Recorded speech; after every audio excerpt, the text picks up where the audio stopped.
Isn't that just the epitome of luxury right there? The GT1030, 2 gig of memory. Yeah, that's a beast, all right.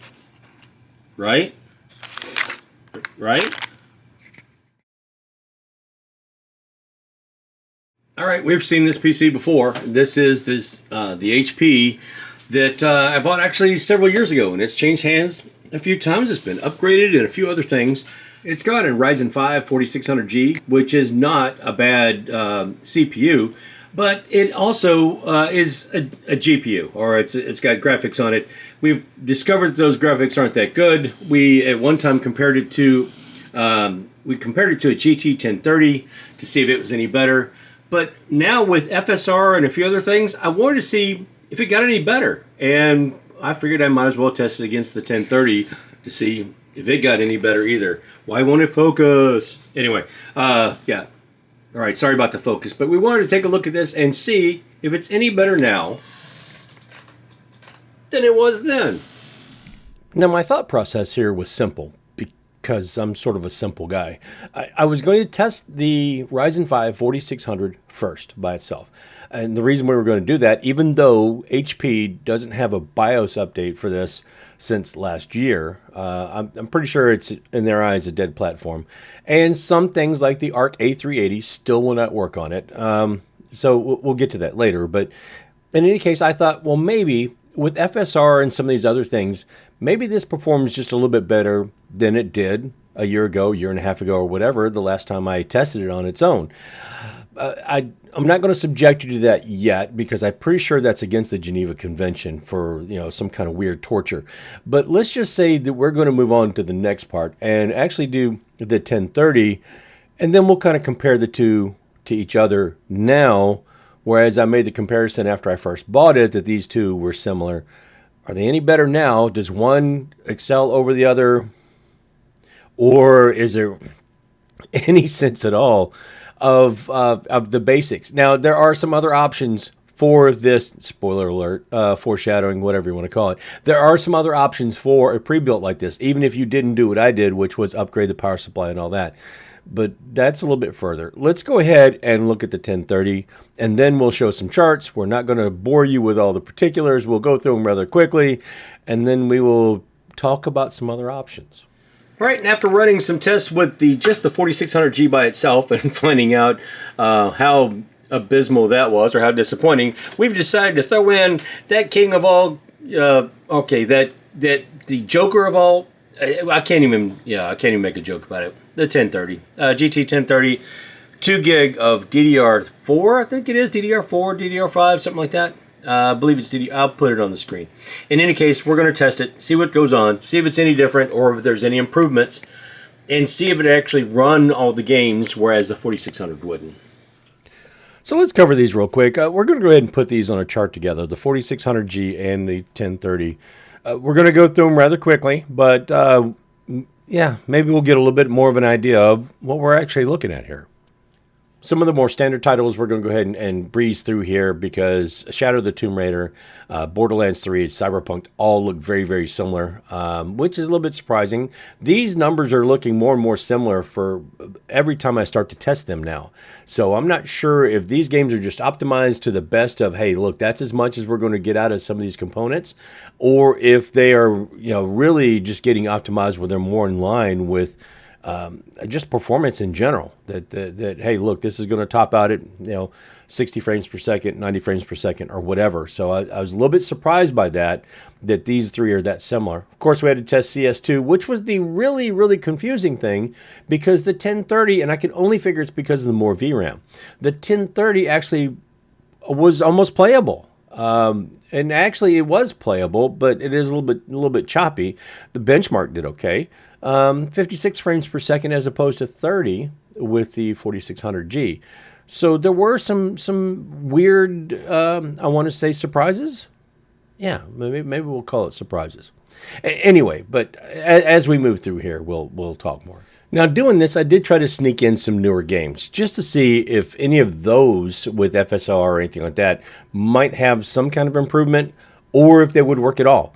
So we did try like Black Myth Wukong. The results for that are pretty predictable, and I don't remember which one I'm going to show here, but both of them turned out about the same, with a lot of artifacting and very, very poor performance. If I remember right, Monster Hunter Wilds did not even work on the 4600. It only worked on the 1030. We got a whole whopping 6 frames of goodness, and it looked it. And then Marvel Rivals actually did work. And it didn't look horrible on the screen. It did in the recording, but regardless, it looked like a slideshow, and it was more evident. It did not look horrible, and I guess that has to do with frame gen, but it was a hot mess when I looked at the recording. So that's what you guys are getting to see now. So obviously, with improvements, the 1030 wasn't really any better. And I had kind of hoped that with things like FSR and some other things, that maybe some of these would be just a little bit better, but it truly is. It's older.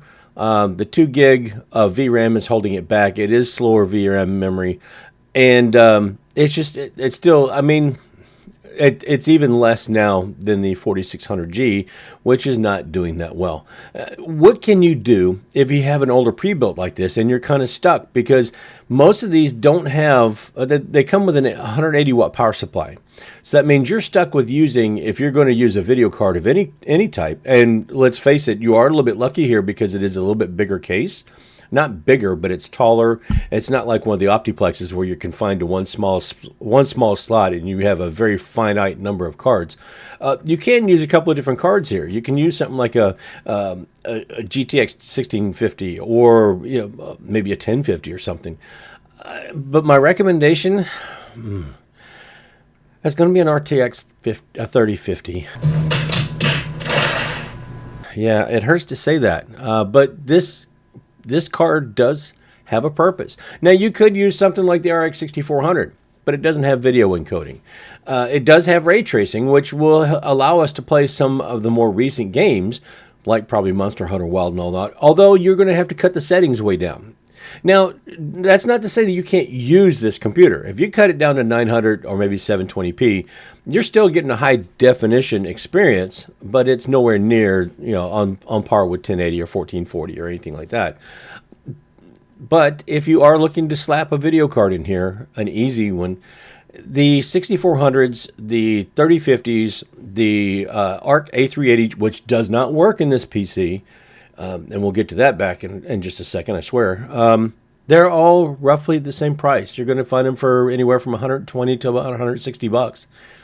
If that's the case, I would take the one that's sort of in the middle of the price range, the RTX 3050, 6 gig of memory, so it's got more memory than the other two.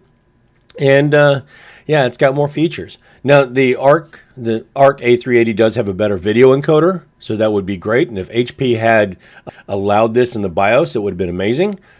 However, they don't. And I checked again, and I went through a bunch of things. I even tried to update. They do have a newer BIOS for this series of PCs. However, for this chipset, it's locked out. I am stuck at F43, I think it is, even though F46 is available. So, yeah, your options are limited. Now, that doesn't mean that you couldn't have gotten a hold of a better model or upgraded model or something that has a 5600G or even an Intel or whatever, and things be different. This just happens to be the one PC that I bought quite a while back in the middle of when I was trying to reboot the channel a little bit. That was very, very popular video, and there was a lot of views and a lot of discussion on it, and I thought maybe it was worth a revisit. So here's our revisit. It's still not really any better than it was. It can be turned into a light gaming machine. However, it's really just not a gaming machine, and I'm not sure any of these pre-builts like that are. They're not designed to be, and they won't be. If you're looking for a pre-built in that, for a few $100s more than I bought this for, I think it was like $600 at the time, you can buy a pretty good computer. Be careful though, because right now pre-builts will have stuff like the newer graphics cards that are coming out. You will see something like a 960, or you will see that AMD 960, or you'll see something like any of the 5050 or 5060 or whatever. Some of these cards that are supposed to have a 16 gig and 8 gig variant, you can almost bet that the pre-builts are all going to have the 8 gig variant, which means you're not getting what you think you're getting. So, and there's nothing that says they have to put the description of how much memory is on those video cards in that description at all. There's nothing that says they have to do it. Out of the kindness of their own heart, they might, or out of the kindness of their own heart, the 5060 Ti or the 5060 you're buying might have 16 gig, but then again, it might not. And it might look like a smoking deal when you see it on the corner of or in the setup of a big box store. But remember, sometimes you get what you pay for. So I just thought this was worth going back and looking at one more time before I don't want to say close the book on this PC, but I'm pretty much closing the book on this PC. We've tested it a couple years apart. This PC has lived a great life, and it's done. It's been through a couple of owners. It's been through some upgrades, and it's done very, very well. In addition, it's been a pretty important part of this channel over the years, back and forth. So I'm pretty happy with it. But if you're going to do something with it at all, it might take some tinkering. There are upgrades to the power supply that you can use. You can upgrade the memory that comes with it. You have to be very careful about that. And you have to get the actual JDEC memory, which is rated at the speed. It does not overclock because it comes with 12 gig. And I'm sure that a lot of these that they're still selling probably come with a mismatched RAM configuration where they're both not the same. It's just an effort to save money on their part.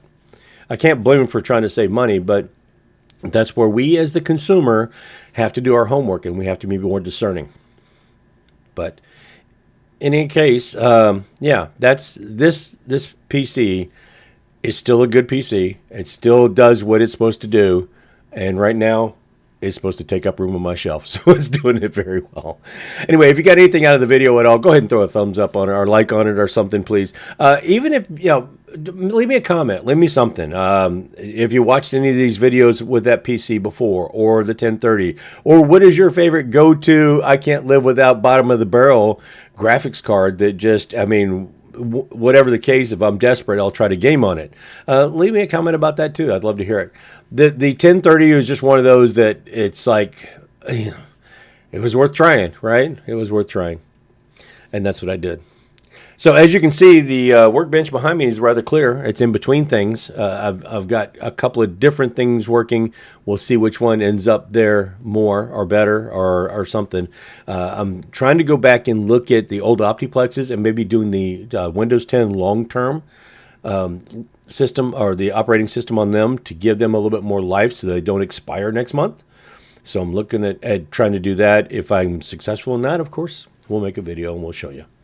Anyway, that is all I have for right now. So don't forget to subscribe if you're not already subscribed. Like the video if you got anything out of it. Don't forget to hit up the rest of the socials.